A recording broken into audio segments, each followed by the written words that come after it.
राष्ट्रपति द्रौपदी मुर्मू आज ओडिशा के बारिपदा में अखिल भारतीय संताली लेखक संघ सम्मेलन और साहित्यिक महोत्सव के उद्घाटन सत्र में लेंगी भाग। कोलियाना में एकलव्य मॉडल आवासीय विद्यालय का भी करेंगी उद्घाटन। राजस्थान के चुनावी रण में प्रधानमंत्री आज करेंगे प्रचार। पाली, पीलीबंगा और बीकानेर में भाजपा प्रत्याशियों के लिए जनता से मांगेंगे समर्थन। वहीं कांग्रेस नेता राहुल गांधी और मुख्यमंत्री अशोक गहलोत ने भी चुनावी प्रचार में लगाया एड़ी चोटी का जोर।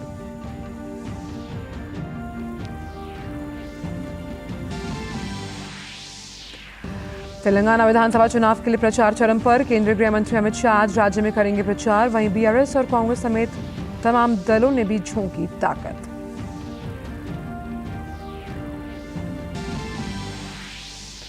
भारत और ऑस्ट्रेलिया के बीच नई दिल्ली में आज दूसरी 2+2 मंत्रीय स्तरीय वार्ता होनी है। रणनीतिक साझेदारी में सहयोग और मजबूत करने पर होनी है चर्चा।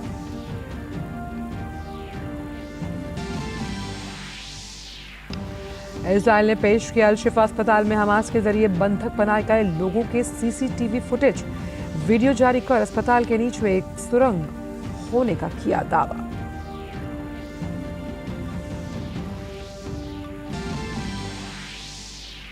चौवन अंतर्राष्ट्रीय भारतीय फिल्म महोत्सव की आज शाम गोवा में होगी शुरुआत। महोत्सव के दौरान दिखाई जाएंगी 200 से अधिक फिल्में।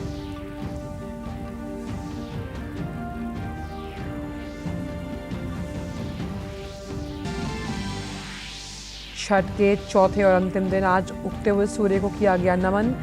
भगवान भास्कर को अर्घ्य देने के साथ ही हुआ महापर्व संपन्न।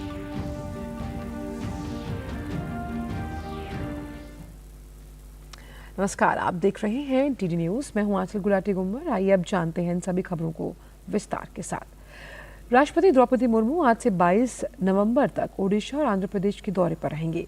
राष्ट्रपति आज बारिपदा में अखिल भारतीय संथाली लेखक संघ के 36वें वार्षिक सम्मेलन और साहित्य महोत्सव के उद्घाटन समारोह में भाग लेंगी।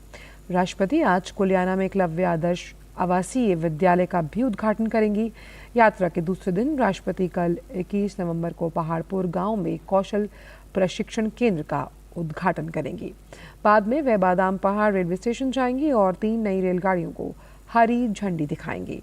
22 नवंबर को राष्ट्रपति संबलपुर में ब्रह्मकुमारी द्वारा आयोजित राष्ट्रीय शिक्षा अभियान नए भारत के लिए नई शिक्षा की शुरुआत करेंगी।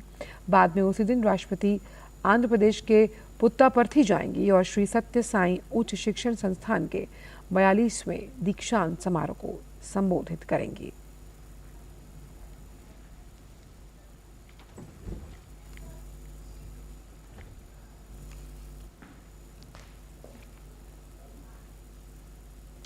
और अब खबरें चुनावी राज्यों से जुड़ी हुई।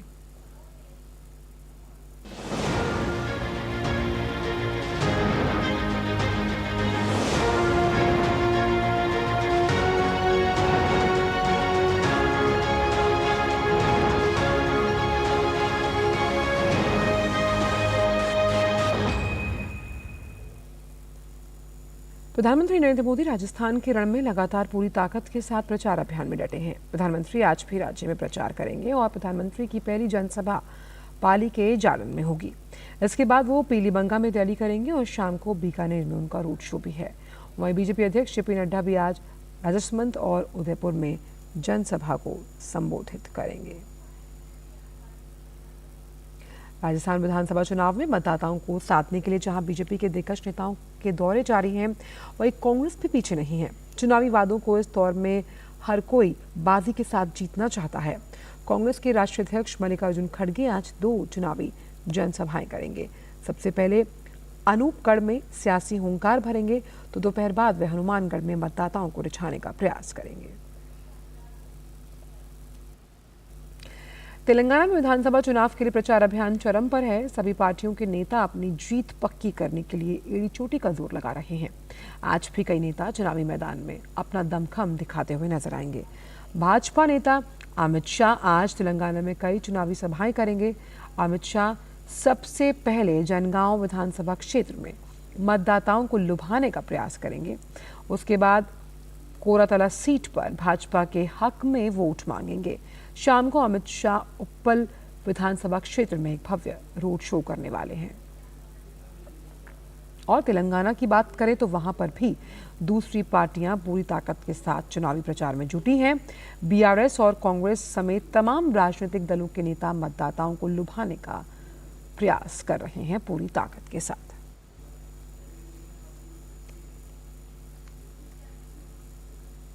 वहीं निर्वाचन आयोग ने मध्य प्रदेश के भिंड जिले में अटेर विधानसभा क्षेत्र के मतदान केंद्र किशुपुरा नंबर 3 पर पुनर्मतदान के आदेश दिए हैं।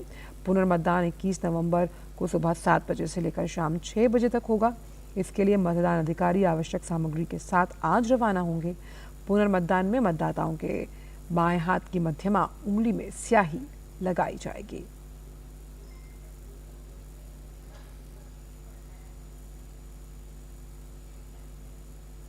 तो ये देखिए खबरें आपने चुनावी राज्यों से जुड़ी हुई जनादेश में।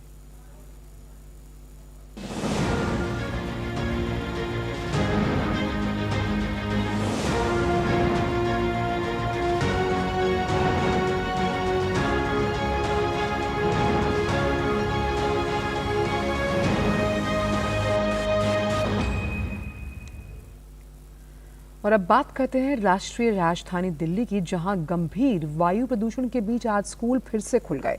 इससे पहले ग्रैप 4 के तहत लागू प्रतिबंधों को वायु गुणवत्ता प्रबंधन आयोग ने शनिवार को हटा लिया था। दिल्ली शिक्षा निदेशालय ने आधिकारिक नोट जारी कर 18 नवंबर को इसकी जानकारी दी थी। हालांकि अभी अन्य गतिविधियां और सभाएं आयोजित करने के आदेश नहीं है। हालांकि स्कूल खोलने के साथ ही बच्चों के अभिभावकों से एहतियात बरतने के लिए कहा गया। स्कूल आने के दौरान मास्क लगाने की सलाह दी गई ताकि धूल मिट्टी हवा के माध्यम से शरीर में प्रवेश ना कर पाए। दूसरी तरफ दिल्ली और एनसीआर में वायु प्रदूषण लगातार खतरनाक स्तर पर है। आज भी राजधानी में AQI खराब श्रेणी में दर्ज किया गया।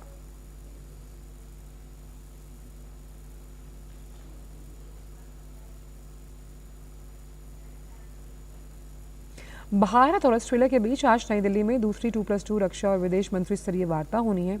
रक्षा मंत्री राजनाथ सिंह और विदेश मंत्री डॉक्टर एस जयशंकर ऑस्ट्रेलिया के उप प्रधानमंत्री और रक्षा मंत्री रिचर्ड माल्स और विदेश मंत्री पेनी वोंग के साथ बैठक करेंगे। इस दौरान दोनों देशों के बीच तमाम रणनीतिक, रक्षा और सुरक्षा मुद्दों पर व्यापक चर्चा होने की संभावना है। देखिए ये रिपोर्ट। भारत और ऑस्ट्रेलिया के बीच आपसी संबंधों के लिहाज से सोमवार को महत्वपूर्ण बैठक होने जा रही है। साल 2021 में दोनों देशों के बीच पहली बार 2+2 मंत्री स्तरीय वार्ता की शुरुआत हुई थी, जिसकी दूसरी बैठक सोमवार को दिल्ली में होगी। इस मंच पर भारत और ऑस्ट्रेलिया के रक्षा मंत्री और विदेश मंत्री बैठक करेंगे। इस बैठक में शामिल होने के लिए ऑस्ट्रेलिया के उप प्रधानमंत्री रिचर्ड माल्स भारत आ चुके हैं। रिचर्ड माल्स ऑस्ट्रेलिया के रक्षा मंत्री भी हैं। उनके अलावा ऑस्ट्रेलिया की विदेश मंत्री पेनी वोंग भी भारत की यात्रा पर हैं। दिल्ली में सोमवार को भारत की ओर से रक्षा मंत्री राजनाथ सिंह और विदेश मंत्री डॉक्टर एस जयशंकर 2+2 मंत्री स्तरीय वार्ता में शिरकत करेंगे। दोनों पक्षों के मंत्रियों के बीच रणनीतिक, रक्षा और सुरक्षा मुद्दों पर व्यापक चर्चा होने की संभावना है। इसमें भारत और ऑस्ट्रेलिया व्यापक रणनीतिक साझेदारी के तहत सहयोग को आगे बढ़ाने के लिए आपसी हित के द्विपक्षीय, क्षेत्रीय और वैश्विक मामले शामिल हैं। दोनों पक्ष सहयोग मजबूत करने के लिए साझा प्राथमिकताओं पर भी विचार करेंगे। इस दौरान व्यापक आर्थिक सहयोग समझौते से संबंधित मौजूदा जारी बातचीत की प्रगति पर भी बात होगी। भारतीय रक्षा मंत्री की उनके ऑस्ट्रेलियाई समकक्ष के साथ सोमवार को द्विपक्षीय मुलाकात होगी, जिसमें दोनों देशों के बीच रक्षा क्षेत्र में आपसी सहयोग पर चर्चा होगी। जिसके बाद दोनों देशों के बीच 2+2 मंत्री स्तरीय वार्ता होगी।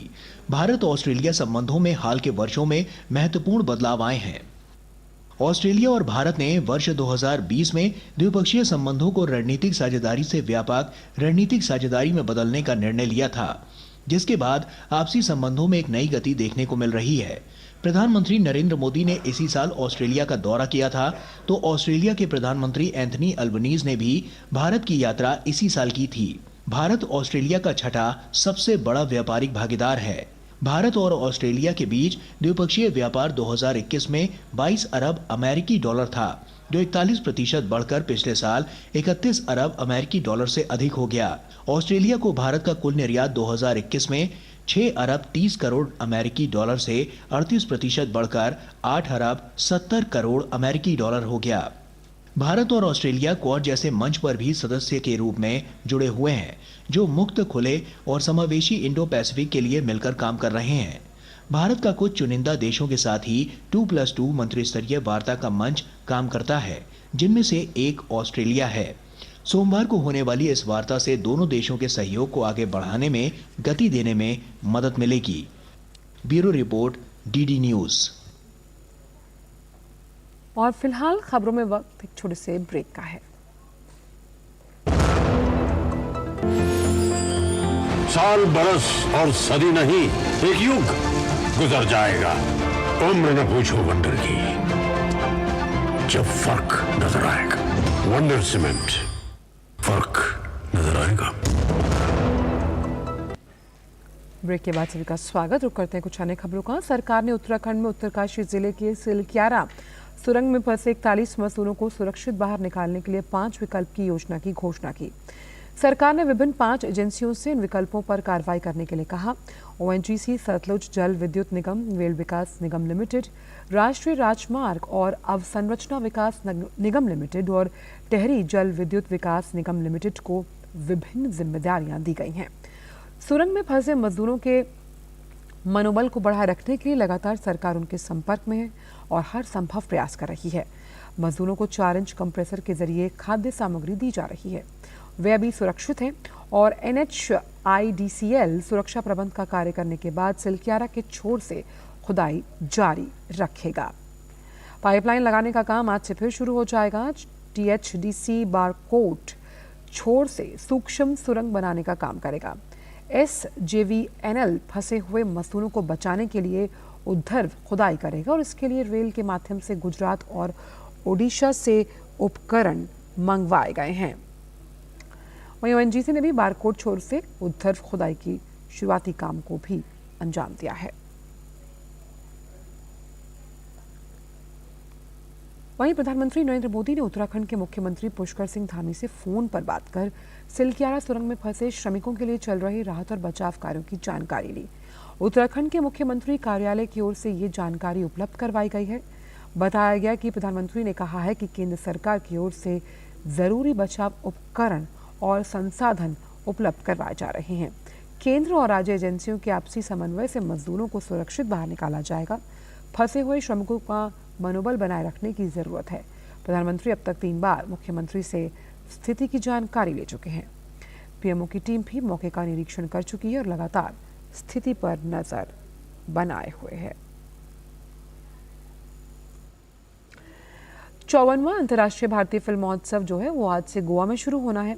उद्घाटन समारोह आज शाम बॉम्बोलिम में श्यामा प्रसाद मुखर्जी इंडोर स्टेडियम में संपन्न होगा।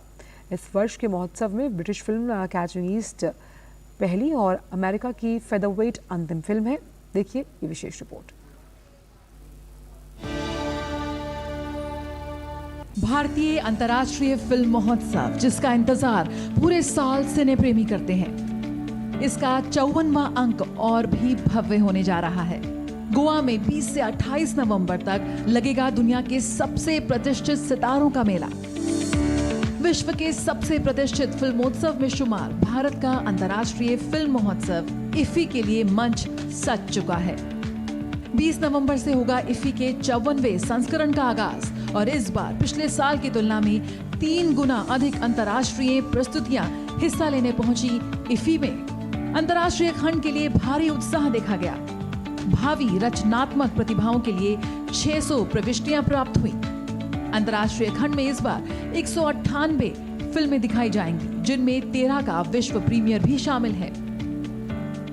साउथ एशिया में इकलौता ऐसा इंटरनेशनल फिल्म फेस्टिवल है जिसकी धूम हर वर्ष 20 नवंबर से 28 नवंबर तक होती है गोवा में। फिल्म बाजार एक बहुत बड़ा आकर्षण है जहां पर बिजनेस करने का अवसर मिलता है। वर्ल्ड सिनेमा के अलग अलग स्वरूप यहां पर देखने को मिलते हैं। IFFI has been a beacon of cinematic excellence, bringing together the finest talents from both the Indian and the international films industry. प्रतिष्ठित सत्यजीत रे लाइफ टाइम अचीवमेंट पुरस्कार प्रसिद्ध हॉलीवुड अभिनेता और निर्माता माइकल डगलस को प्रदान किया जाएगा। कैचिंग डस्ट ओपनिंग फिल्म होगी। About ड्राइज grasses mid fest film होगी और द फेदरवेट समापन फिल्म होगी। इस साल विभिन्न प्रतिष्ठित अंतर्राष्ट्रीय फिल्म समारोह के 19 पुरस्कार विजेता फिल्मों को इफ्फी कलाइडोस्कोप में शामिल किया गया है। फिल्म बाजार के 17वें संस्करण में इस वर्ष 300 अंतर्राष्ट्रीय फिल्म परियोजनाओं के प्रोडक्शन, डिस्ट्रीब्यूशन और बिक्री के लिए क्यूरेट और प्रदर्शित किया जाएगा। प्रतिष्ठित फिल्म निर्माताओं, छायाकारों और अभिनेताओं के साथ 20 से अधिक मास्टर क्लास और इन कॉन्वर्सेशन सत्र आयोजित किए जाएंगे। This year we are introduced for the OTT films and OTT contents and OTT serials. The award is going to given this International Film Festival at Goa. Friends, this festival is globally, participations are there, and you are aware that already our ministry has announced Satyajit Film Award to the icon Michael Douglas. 25 feature फिल्मों के एक package को 54वें IFFI में भारतीय panorama खंड में चुना गया है। साथ ही 20 गैर फीचर फिल्मों को भी प्रदर्शित किया जाएगा। अट्टम भारतीय पैनोरमा 2023 की उद्घाटन फीचर फिल्म होगी, तो वहीं लोंगजम मीना देवी द्वारा निर्देशित एंड्रो ड्रीम्स उद्घाटन गैर फीचर फिल्म होगी। अंतर्राष्ट्रीय ज्यूरी के अध्यक्ष हैं विख्यात फिल्म निर्माता निर्देशक शेखर कपूर। इफ्फी के इस संस्करण के लिए 75 क्रिएटिव माइंड्स ऑफ टुमारो पहल के तीसरे संस्करण के लिए पूरे भारत से 75 प्रतिभाशाली फिल्मकारों और कलाकारों का चयन किया गया है। 75 क्रिएटिव माइंड्स ऑफ टुमारो केंद्रीय सूचना एवं प्रसारण मंत्री अनुराग ठाकुर की एक मौलिक और विलक्षण पहल है। इस बार भी कई नई पहलों को शामिल किया गया है। ओटीटी प्लेटफॉर्म्स की बढ़ती लोकप्रियता को देखते हुए इस बार सर्वश्रेष्ठ वेब सीरीज पुरस्कार भी दिया जाएगा। अंतर्राष्ट्रीय प्रतियोगिता में 15 फिल्में गोल्डन पीकॉक पुरस्कार के लिए कम्पीट करेंगी, जिसमें 3 भारतीय फिल्में शामिल हैं। 7 फिल्में सर्वश्रेष्ठ डेब्यू निर्देशक, 198 अंतर्राष्ट्रीय फिल्में, 13 विश्व प्रीमियर, 18 अंतर्राष्ट्रीय premiere, 62 Asia premiere, 89 Bharat premiere, महिला निर्देशकों की 40 से अधिक अंतर्राष्ट्रीय फिल्में। 54वां इफ्फी इस बार बेहद शानदार और यादगार होने जा रहा है।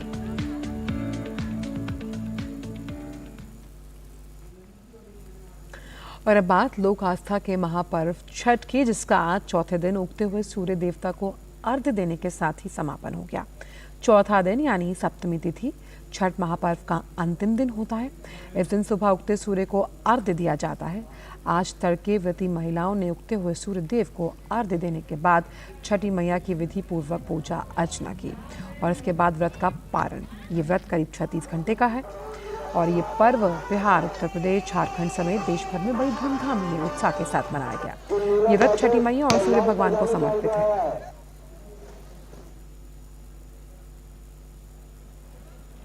तो अलग अलग देश भर के राज्यों से हम आपको दिखा रहे हैं तस्वीरें। आईटीओ दिल्ली की तस्वीरें हैं, जहां पर छठ की खुशियां आप देख सकते हैं। व्रती महिलाएं सूर्य को अर्घ्य देती हुई। और आज साई नई दिल्ली में लोगों ने किस तरह छठ मनाई, इसका जायजा लिया हमारे संवाददाता गिरीश निशाना ने। उगते सूर्य को अर्घ्य देने के साथ ही छठ का पर्व संपन्न हो गया। कुछ व्रतधारी हमारे साथ हैं, बात करते हैं। दिल्ली के अंदर कितना उत्साह देखने को मिलता है आप लोगों को? दिल्ली के अंदर बहुत ज़्यादा मिल रहा है और यहाँ आए हैं तो लग नहीं रहा है कि बिहार नहीं है। हम बिहार में तो बहुत ज़्यादा होता है और सबसे बड़ी बात ये बहुत ही कष्टदायक पर्व है। इसमें 3 दिन का व्रत रहता है। 3 दिन कोई कुछ खाता नहीं है। जैसे 3 दिन तक ना आज जाकर, आज सुबह का अर्घ है तो आज जाकर सब पारण करेंगे। आठ ही काठ के बहंगिया, बहंगी लचकत जाए, बहंगी लचकत जाए। इतना दिल्ली के अंदर भी अपना ये पर्व नहीं भूले? जी, हम कहीं भी रहेंगे हम नहीं भूल सकते हैं। हमें बहुत बहुत बहुत बड़ी त्यौहार है हमारी ये। क्या क्या करते हैं आप क्या ठेकुआ ठेकुआ पकाते हैं। उससे पहले तो हम लोग नहाए खाए के दिन वो लौकी डाल के कद्दू चावल बनाते हैं, वो खाते हैं। दूसरे दिन खीर रोटी से पूजा होता है। उसके तीसरे दिन हम लोग शाम को अर्घ देते हैं और फिर सुबह में अर्घ दे के बस। आपने किस तरह से किया व्रत? ऐसे ही करते हैं हम भी। क्या क्या किया? कद्दू चावल बनता है, फिर खीर रोटी बनता है। मैं पहली बार ये देख रहा हूँ कि ऐसा फेस्टिवल होता है जहाँ पे इसमें पानी में सारी वो होता है, समाज में सब लोगों के एकता से अपनी पूजा करते हैं और संस्कार को आगे बढ़ा रहे हैं। दिल्ली में तो कई साल से मना रहे, बहुत उत्सव के साथ, बहुत हर्ष के साथ, बहुत आनंद के साथ, बहुत हर्ष लगता है, बहुत अच्छा लगता है हमको। हाँ, छठ पूजा माता में छठी मैया का पूजा है, बहुत अच्छा लगता है। हाँ, भगवान से कहते हैं सबको इसी तरह से मनोकामना पूर्ण करते रहे। इस तरह से लोग आस्था के इस पर्व को मना रहे हैं। आपने देखा अपनी लोक संस्कृति को बिहार और पूर्वांचल के लोग कहीं नहीं भूलते, चाहे वो देश में हो चाहे विदेश में हो। कैमरामैन आशीष शर्मा के साथ गिरीश निशाना, डीडी न्यूज, दिल्ली। और वहीं मुंबई में छठ पूजा के अवसर पर छठ व्रतियों ने उगते हुए सूर्य को अर्घ्य दिया। जुहू बीच पर श्रद्धालुओं की भीड़ देखी गई। आप देख सकते हैं किस तरह से आस्था के पर्व को विधि विधान के साथ मनाया गया।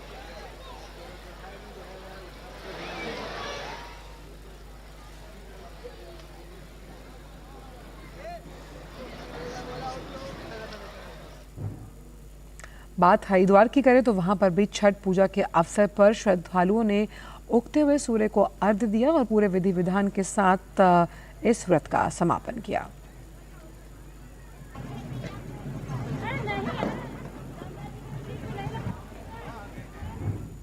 वहीं कोलकाता में भी छठ पूजा के अवसर पर श्रद्धालुओं ने उगते सूर्य को अर्घ्य दिया। दही घाट पर समाध देखते ही बनता था। आप देख सकते हैं कि इस तरह से पूर्ण विधि विधान के साथ छठी मैया को प्रणाम करते हुए लोगों ने यहाँ पर पूजा को संपन्न किया। ये तो बात की हमने भारत के अलग अलग राज्यों की, वहीं विश्व के कई देशों में भी छठ की धूम देखी गई है। अमेरिका के न्यू जर्सी की ये तस्वीरें हैं जहां छठ की छटा देखते ही बनती थी। लोगों ने पूर्ण आस्था के साथ सूर्यदेव को अर्घ्य दिया। पड़ोसी देश नेपाल में भी छठ की धूम देखी गई। राजधानी काठमांडू में छठ पूजा के अवसर पर श्रद्धालुओं ने उगते हुए सूर्य को अर्घ्य दिया।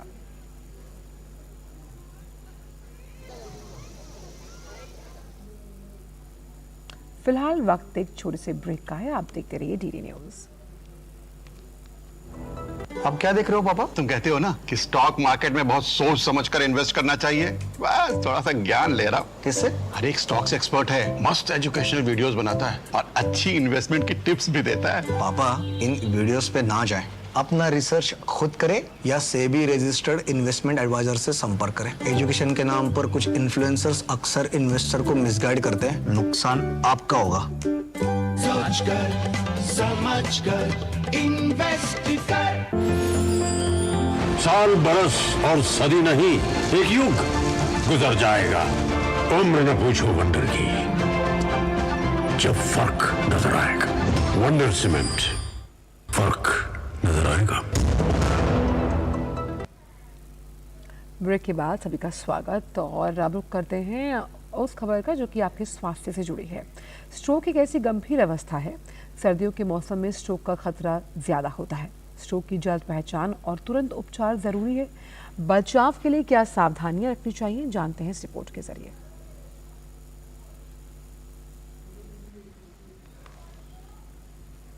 दस्तक दे दी है। सर्दियों का मौसम पहले से रोगग्रस्त लोगों के लिए काफी तकलीफदेह साबित हो सकता है। इस मौसम में अधिकतर लोग आलस्य से घिर जाते हैं और व्यायाम नहीं करते। इसका प्रभाव स्वास्थ्य पर पड़ता है। ठंड की वजह से नसें सिकुड़ जाती हैं, जिसके कारण हृदय और मस्तिष्क तक रक्त पहुंचने में बाधा आती है। इसी कारण से ठंड में हृदयाघात और स्ट्रोक का खतरा भी बढ़ जाता है। ब्लड प्रेशर यानी कि हाइपरटेंशन, हाई ब्लड प्रेशर, इसका निदान करना, इसका चिकित्सा करना, इसको कंट्रोल में रखना बहुत ही ज़रूरी है। इसके अलावा diabetes, hyperlipidaemia, smoking, increase alcohol consumption यानी कि शराब का सेवन, और इसके अलावा सीडेंटरी लाइफ मतलब एक्सरसाइज ना करना, कुछ फैमिली हिस्ट्री भी रहती है और प्रीवियस स्ट्रोक भी एक रिस्क फैक्टर्स है। कुछ इंसानों को छोटे छोटे स्ट्रोक होते हैं जिसको कहते हैं मिनी स्ट्रोक्स, वो भी रिस्क फैक्टर है। तो ये सब को आपको ख्याल रखना पड़ेगा और अगर ये रिस्क फैक्टर्स आप में मौजूद हैं तो इसका आप बहुत ध्यानपूर्वक इसका इलाज कराएं। अधिक कोहरे और प्रदूषण में बाहर जाना या अचानक ठंडे मौसम में चले जाना, अचानक तापमान परिवर्तन समस्या का कारण बन सकता है। जब भी आपको स्ट्रोक के लक्षण नजर आए, यानी कि मुंह में टेढ़ापन आना, हाथ पैरों में कमजोरी आ जाना, अचानक हाथ पैरों में एबनॉर्मल सेंसेशंस आना, संतुलन बिगड़ जाना, बोलने में दिक्कत आना, ये सब अचानक अगर होना शुरू हो जाए तो आप तुरंत डॉक्टर के पास पहुंचे, क्योंकि इलाज संभव है और अगर जल्दी से इलाज कराएं तो इससे आपको राहत मिलेगी और आपको कोई भी डिसेबिलिटी नहीं हो सकती है। और गोल्डन आवर जो है वो 4.5 घंटा कहा जाता है, तो इसके अंदर अंदर आपको पहुंचना है। जितना जल्दी पहुंचेंगे उतना जल्दी आपको राहत मिलेगी। सर्दियों में पौष्टिक आहार लें। आपका आहार और नियमित रूप से व्यायाम करना आपके स्वास्थ्य को बेहतर रख सकता है। थोड़ी सी सावधानी रखें तो सर्दियों के मौसम में भी आप स्वस्थ रह सकते हैं। किरण भारद्वाज, डीडी न्यूज। और फिलहाल समाचारों में इतना ही। दीजिए इजाजत, नमस्कार।